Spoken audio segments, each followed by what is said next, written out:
Hello everyone. सो आज की video में आप लोग देखने वाले हैं आरआरबी ग्रुप डी एग्जाम 5 दिसंबर 2025 थर्ड शिफ्ट में पूछे गए सारे जीके जीएस। और इस शिफ्ट में 4 से 5 ऐसे क्वेश्चन हैं जो पहले भी पूछे जा चुके हैं, पर एग्जैक्ट वही क्वेश्चन नहीं पूछा गया है जो पहले पूछा गया है।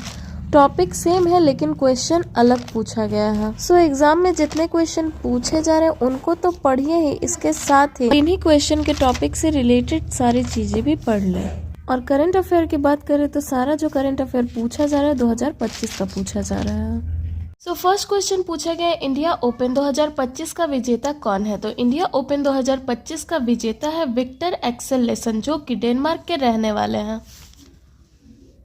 नेक्स्ट क्वेश्चन पूछा गया है, पादप में विभाज्य उत्तक कहाँ पाया जाता है? तो पादप में विभाज्य उत्तक ये जड़ और तने के अग्रभाग यानी कि शीर्ष पर पाया जाता है। नेक्स्ट क्वेश्चन में पूछा गया, निम्नलिखित में से कौन सा सिंचाई का विधि नहीं है? जिसमें आपका 4 ऑप्शन दिया हुआ था, कूप, नहर, रिवर लिफ्ट प्रणाली और एक दिया हुआ था रोधी बांध। इनमें से 3 जो आपका है, कूप, नहर और रिवर लिफ्ट प्रणाली, ये तीनों ही सिंचाई के विधि में आते हैं। और एक आपका चौथा ऑप्शन है रोधी बांध, जो कि सिंचाई का विधि में नहीं आता है, इसलिए ये करेक्ट आंसर होगा। नेक्स्ट क्वेश्चन पूछा गया, 28वीं राष्ट्रीय ई गवर्नेंस सम्मेलन 2025 का आयोजन कहाँ किया गया था? तो देखिए 28वीं राष्ट्रीय ई गवर्नेंस सम्मेलन 2025 का आयोजन 22 से 23 सितंबर 2025 को आंध्र प्रदेश के विशाखापट्टनम में किया गया था। नेक्स्ट क्वेश्चन पूछा गया, अखिल भारतीय फुटबॉल महासंघ 2025 में वर्ष के सर्वश्रेष्ठ पुरुष खिलाड़ी का खिताब किसे दिया गया है? तो अखिल भारतीय फुटबॉल महासंघ 2025 में वर्ष के सर्वश्रेष्ठ पुरुष खिलाड़ी का खिताब दिया गया है सुभाषिस बोस को। नेक्स्ट क्वेश्चन पूछा गया, 7वां खेलो इंडिया यूथ गेम्स 2025 किस राज्य में आयोजित किया गया था? तो ये जो आपका 7वां खेलो इंडिया यूथ गेम्स का आयोजन 4 से 15 मई 2025 को किया गया था और इसका आयोजन बिहार राज्य के 5 जिलों में किया गया था, जिसमें आपका पटना, राजगीर, गया, भागलपुर और बेगूसराय आता है। इसके साथ ही आपसे ये भी पूछा जा सकता है कि 7वां खेलो इंडिया यूथ गेम्स 2025 का शुभांकर कौन था? तो इसका शुभांकर था गज सिम्हा। तो इन सारे चीज़ों को आप लोग याद रखिएगा। नेक्स्ट क्वेश्चन है आपका ये, 2025 के इंडिया ओपन बैडमिंटन टूर्नामेंट में पुरुष एकल का खिताब किसने जीता? जो कि फर्स्ट क्वेश्चन है, लेकिन वो एक्चुअली में ऐसे पूछा गया था कि 2025 के इंडिया ओपन बैडमिंटन टूर्नामेंट में पुरुष एकल का खिताब किसने जीता? तो 2025 में इंडिया ओपन बैडमिंटन टूर्नामेंट में पुरुष एकल का खिताब जीतने वाले हैं विक्टर एक्सेलेसन, जो कि डेनमार्क के रहने वाले हैं। नेक्स्ट क्वेश्चन पूछा गया, केंद्रीय गृह मंत्री अमित शाह ने जून 2025 में राष्ट्रीय हल्दी बोर्ड का उद्घाटन किस राज्य में किया है? तो देखिए, केंद्रीय गृह मंत्री अमित शाह ने जून 2025 में राष्ट्रीय हल्दी बोर्ड का उद्घाटन तेलंगाना के निजामाबाद शहर में किया है और इस राष्ट्रीय हल्दी बोर्ड का उद्घाटन करने का मुख्य उद्देश्य था हल्दी उत्पादन, विपणन, अनुसंधान और निर्यात को बढ़ावा देना। नेक्स्ट क्वेश्चन पूछा गया, 2023 के अंत तक भारत में कुल कितने वन्य जीव अभयारण्य थे? तो 2023 के अंत तक भारत में कुल 573 वन्य जीव अभयारण्य थे। नेक्स्ट क्वेश्चन पूछा गया, वाइल्ड फिक्शंस एसेस पुस्तक के लेखक कौन है? तो वाइल्ड फिक्शंस एसेस पुस्तक के लेखक है अमिताभ घोष और इन्होंने इस पुस्तक में साहित्य, पर्यावरण और राजनीतिक पर विचार प्रस्तुत किए हैं। नेक्स्ट क्वेश्चन पूछा गया, अभी हाल ही में सेफ सैटरडे कार्यक्रम किस राज्य के द्वारा शुरू किया गया है? तो अभी हाल ही में सेफ सैटरडे कार्यक्रम बिहार राज्य सरकार के द्वारा सरकारी स्कूलों में शुरू किया गया है। नेक्स्ट क्वेश्चन पूछा गया, आईफा 2025 में सर्वश्रेष्ठ अभिनेत्री का पुरस्कार किसने जीता है? तो देखिए, आईफा 2025 में सर्वश्रेष्ठ अभिनेत्री का पुरस्कार जीतने वाली है नितिशा गोयल और इन्होंने किस फिल्म में ये अवार्ड जीता है? तो इस फिल्म का नाम है लापता लेडीज। इसके साथ ही अगर आपसे ये पूछा जाए आईफा 2025 में सर्वश्रेष्ठ फिल्म का पुरस्कार किसने जीता है, तो ये भी आपका लापता लेडीज फिल्म होगा। नेक्स्ट क्वेश्चन में पूछा गया, 2025 में भारत के पश्चिम बंगाल के किस ढाकी सम्राट को पद्म श्री पुरस्कार से सम्मानित किया गया है? तो 2025 में भारत के पश्चिम बंगाल के गोकुल चंद्र दास जी ने ढाकी का सम्राट भी कहा जाता है, इन्हें पद्मश्री पुरस्कार से सम्मानित किया गया है। नेक्स्ट क्वेश्चन पूछा गया, सबसे अधिक विविधता किसमें पाई जाती है? तो देखिए, सबसे अधिक विविधता ये आपका सेक्सुअल रिप्रोडक्शन यानी कि लैंगिक प्रजनन में पाई जाती है। नेक्स्ट क्वेश्चन पूछा गया है अवतल दर्पण से। तो अवतल दर्पण के सामने वस्तु 10 सेंटीमीटर की दूरी पर है और उसका जो छवि है, उसका जो छाया है वो 20 सेंटीमीटर का दूरी पर बनता है।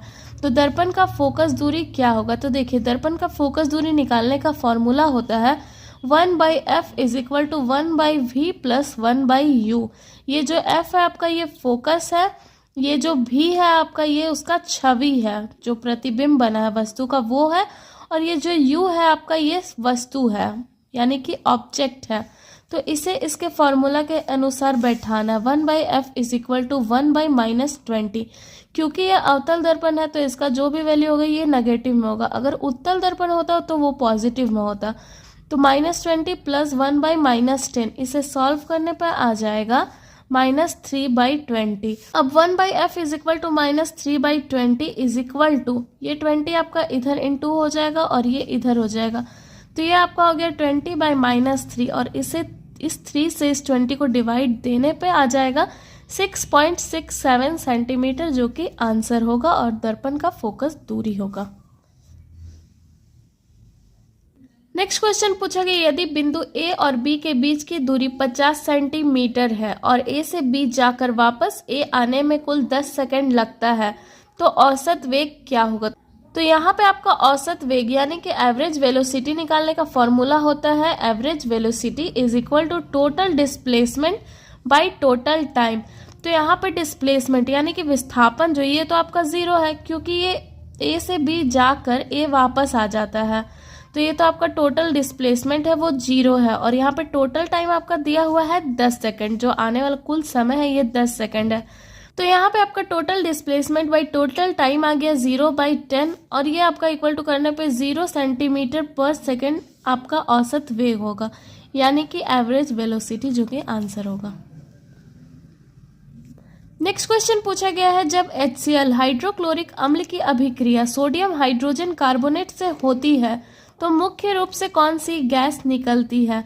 तो देखिए, ये है आपका सोडियम हाइड्रोजन कार्बोनेट प्लस ये है आपका हाइड्रोक्लोरिक अम्ल, और इन दोनों में अभिक्रिया करने पे यहाँ पे आपका निकलता है NaCl सोडियम क्लोराइड, इसके साथ निकलता है H2O जो कि जल है, प्लस और निकलता है कार्बन डाइऑक्साइड गैस CO2।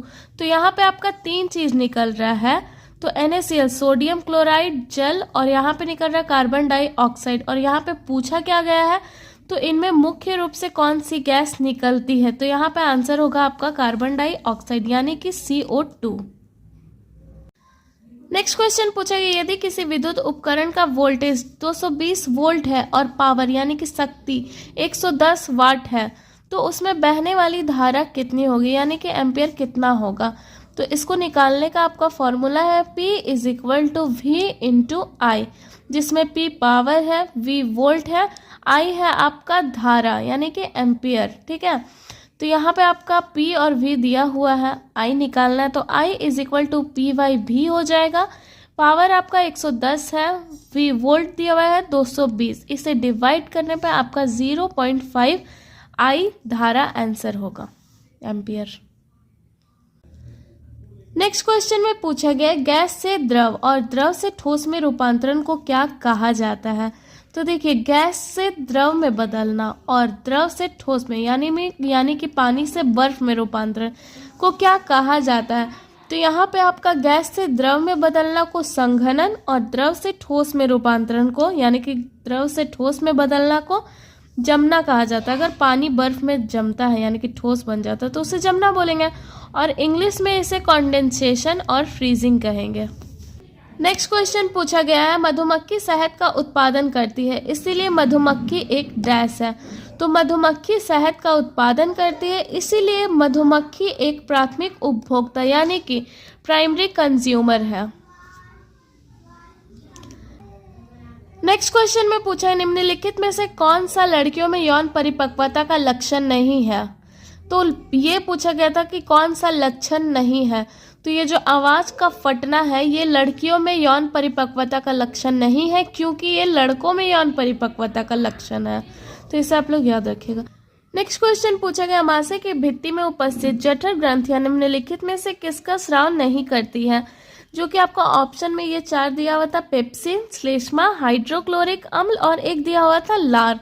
तो देखिए पेप्सिन, श्लेष्मा और हाइड्रोक्लोरिक अम्ल का स्राव आमाशय की भित्ति में उपस्थित जठर ग्रंथियां करती है, बल्कि लार का जो होता है स्राव नहीं करती है, क्योंकि लार का स्राव लार ग्रंथियों से होता है। नेक्स्ट क्वेश्चन पूछा गया, निम्नलिखित में से कौन सी विधि अशुद्ध धातुओं को शोधित करने के लिए उपयोग की जाती है? तो यह है आपका विद्युत अपघटनी शोधन विधि, जिसके द्वारा अशुद्ध धातुओं को शोधित करने के लिए उपयोग में किया जाता है। इस विधि के द्वारा अशुद्ध धातु को एनोड बनाया जाता है और इसी विधि के द्वारा शुद्ध धातु को कैथोड बनाया जाता है। तो इस चीज को आप लोग याद रखिएगा। नेक्स्ट क्वेश्चन में पूछा गया, धातु रहित ऑक्साइड की क्षारक के साथ अभिक्रिया के बारे में निम्नलिखित में से कौन सा कथन सही है? जिसमें आपका 2 कथन दिया होता है। पहला कथन है आपका धातु रहित ऑक्साइड की क्षारक के साथ अभिक्रिया से लवण और जल बनता है, जो कि बिल्कुल सही है। दूसरा कथन है आपका धातु रहित ऑक्साइड प्राकृतिक से अम्लीय होता है, और ये जो दूसरा कथन है ये भी सही है। तो आपका आंसर होगा कि दोनों कथन सही है। नेक्स्ट क्वेश्चन में पूछा गया था, अम्ल और धातु की अभिक्रिया से क्या बनता है? तो देखिए अम्ल और धातु की अभिक्रिया से लवण और हाइड्रोजन गैस बनता है। लवण ये जो है ना ये आपका सॉल्ट है। नेक्स्ट क्वेश्चन में पूछा गया, एक परिस्थितिकी तंत्र में तापमान, वर्षा, वायु और मृदा किस प्रकार के कारक होते हैं?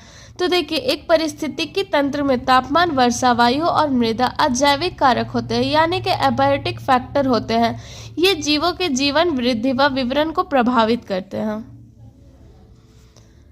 नेक्स्ट क्वेश्चन पूछा गया है, पादपों में उगामी और ऊर्ध्वगामी वृद्धि मुख्य रूप से किसके कारण होते हैं?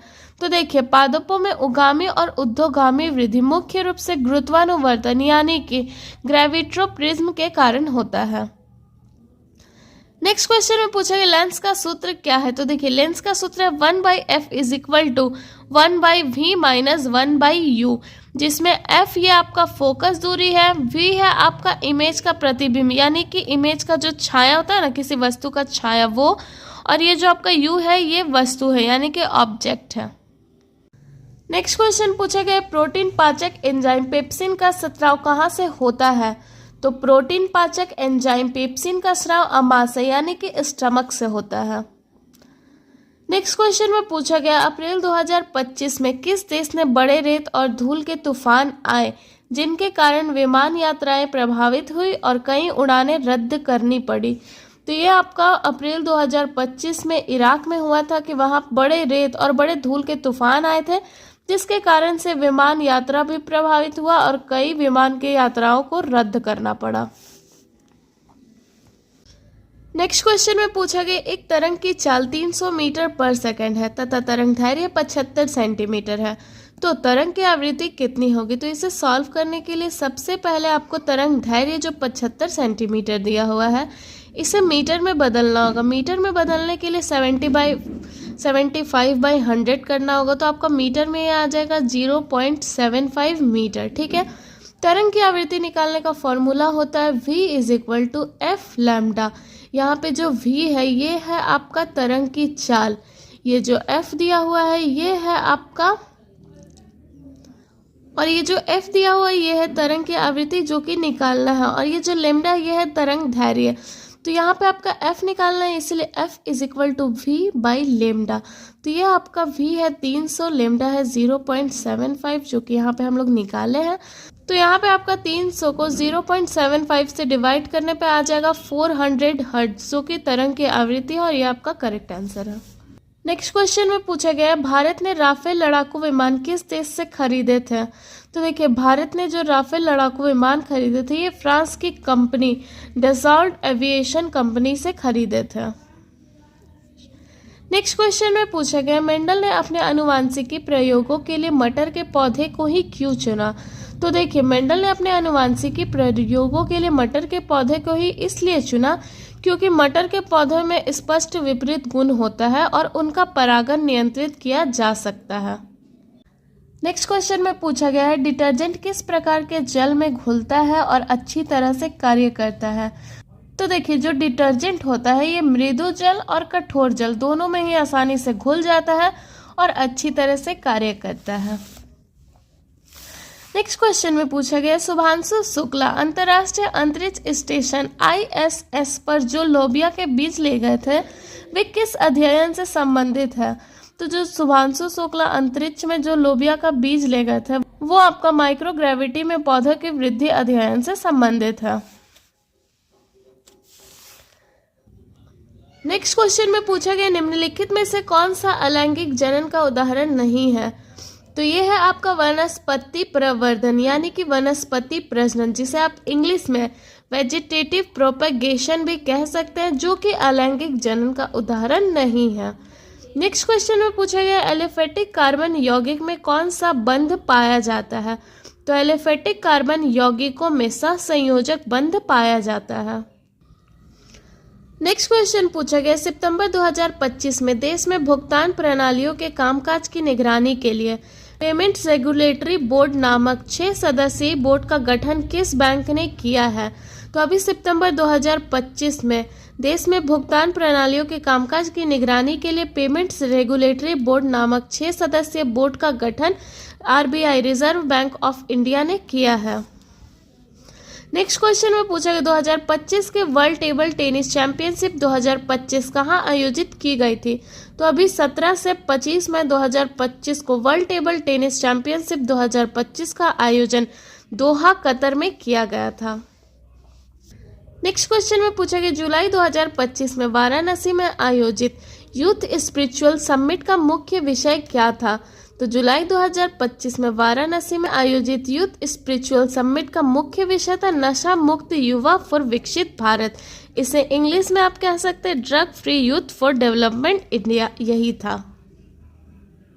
नेक्स्ट क्वेश्चन पूछेगा मई 2025 में सूडान के नए प्रधानमंत्री कौन बने हैं। तो अभी मई 2025 में सूडान के नए प्रधानमंत्री है कामिल इड्रिस। नेक्स्ट क्वेश्चन पूछेगा अप्रैल 2025 में किस देश ने JCBL ग्रुप के माध्यम से भारत के साथ पहला रक्षा समझौता ज्ञापन पर हस्ताक्षर किया है। तो यह है आपका स्लोवाकिया जिसने अप्रैल 2025 में JCBL ग्रुप के माध्यम से भारत के साथ पहला रक्षा समझौता ज्ञापन पर हस्ताक्षर किया है। क्वेश्चन आपका 5 दिसंबर का थर्ड शिफ्ट में पूछा गया है। इसमें 6 से 7 क्वेश्चन ऐसे हैं जो रिपीट हुए हैं।